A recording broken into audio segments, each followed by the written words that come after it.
Artist కళాకారులంటే ఎవరు?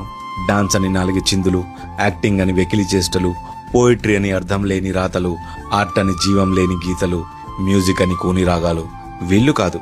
కళలు అంటే ప్రదర్శన కళలు, దృశ్య కళలు, సాహిత్య కళలు, సృజనాత్మక కళలు. ఆర్ట్ అంటే గానంతో, అభినయంతో, నాట్యంతో, మనసుతో సృష్టించేది, మనస్ఫూర్తిగా అనుభవించేలా చేసేది. కళాకారులని డాక్టర్ లాగా, లాయర్ లాగా, ఇంజనీర్ లాగా మలచలేము. కంప్యూటర్తో, ఏఐతో సృష్టించలేము. వాళ్లకు అవార్డ్స్, ఫాలోవర్స్, లైక్స్, వ్యూస్ గురించి పట్టింపు ఉండదు. డబ్బులు, ఆరోగ్యం, కుటుంబంతో విరోధం ఎప్పటికీ ఆగదు. అయినా కళాకారుల కంటి నిండా కలలు, నిరంతర కృషి, తమను తాము నడిపించుకునే క్రమశిక్షణ, తమకు తాము చెప్పుకునే ఓదార్పు, కొన్నిసార్లు ప్రశంసలు, కొన్నిసార్లు విమర్శలు, ఉచ్ఛ్వాస మౌనంగా, నిశ్వాస కరతాళ ధ్వనులుగా సాగుతూ ఉంటుంది. వారికి ప్రేమ, ఆప్యాయత, అనురాగం, మమకారం, మైత్రి అన్నీ ఉంటాయి.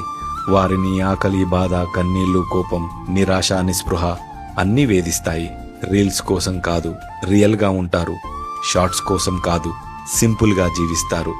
నమ్మి మోసపోవడం వీరి లక్షణం. మళ్ళీ అదే మనసుతో నమ్మడం వీరి గొప్పతనం.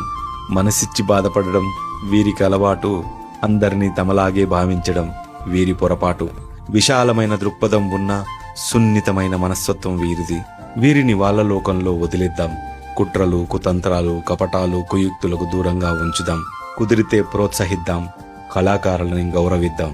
Thank you.